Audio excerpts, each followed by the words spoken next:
പഞ്ചാബിൽ ഗുരുദ്വാരക്കകത്ത് വെച്ച് 19-കാരനെ ആൾക്കൂട്ടം തല്ലിക്കൊന്നു.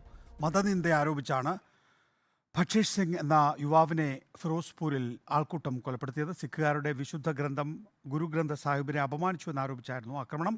മകന് മാനസിക അസ്വാസ്ഥ്യമുണ്ടായിരുന്നതായി ഭക്ഷേഷിന്റെ പിതാവ് പറഞ്ഞു. നോബിൾ മാരിക്കാരൻ.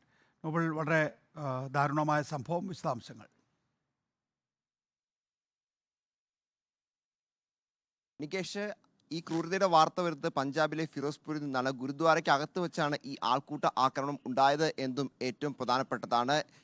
സിഖുകാരുടെ വിശുദ്ധ ഗ്രന്ഥമായ ഗുരുഗ്രന്ഥ സാഹിബിനെ അപമാനിച്ചു എന്ന് കാണിച്ചുകൊണ്ടാണ് ആൾക്കൂട്ടം ഈ ഫിഷിക്സ് എന്ന 19-കാരനെ ആക്രമിച്ചത്. ഇയാൾ ആക്രമണത്തിനിടയിൽ ഓടി രക്ഷപ്പെടാൻ ശ്രമിച്ചെങ്കിലും വലിയ ആൾക്കൂട്ടം, വലിയ വിശ്വാസികളുടെ ഒരു കൂട്ടം ഈ ഗുരുദ്വാരയ്ക്ക് അകത്ത് ഉണ്ടായിരുന്നു എന്നാണ് മനസ്സിലാക്കുന്നത്. പുറത്തു പോകാൻ കഴിയാതെ അവിടെ ആക്രമണത്തിന് ഇയാൾ ഇരയാവുകയും പിന്നീട് മരിക്കുകയാണ് ചെയ്തത്. ഇതുമായി ബന്ധപ്പെട്ടുകൊണ്ട് പോലീസ് നിലവിൽ കേസെടുത്തിട്ടുണ്ട്. പക്ഷേ ബിഷിന്റെ പിതാവ് അടക്കം വ്യക്തമാക്കുന്നത് 2 വർഷത്തിലധികമായി മാനസിക അസ്വസ്ഥ്യം അനുഭവിക്കുന്ന ഒരാളാണ് ഇയാൾ. അതോടൊപ്പം തന്നെ 2 വർഷത്തിലധികമായി ഇതുമായി ബന്ധപ്പെട്ട് ചികിത്സയിൽ ഉൾപ്പെടെയാണ് ഉള്ളത്. ഇതിനു മുൻപ് ഈ ഗുരുദ്വാരയിലേക്ക് ഇയാൾ എത്തുകയും ചെയ്തിട്ടില്ല. ആൾക്കൂട്ടം ഇത്തരത്തിൽ ആക്രമിച്ച് കൊലപ്പെടുത്തിയതിൽ കേസെടുത്ത് അന്വേഷണം നടത്തണം എന്നാണ് കുടുംബം ആവശ്യപ്പെടുന്നത്. നിലവിൽ ഇതിൽ കേസെടുത്തിട്ടുണ്ട്. ആൾക്കൂട്ട ആക്രമണവുമായി ബന്ധപ്പെട്ട കേസെടുത്തിട്ടുണ്ട്. പക്ഷേ ആരുടെയും അറസ്റ്റ് രേഖപ്പെടുത്തിയിട്ടില്ല എന്നാണ്.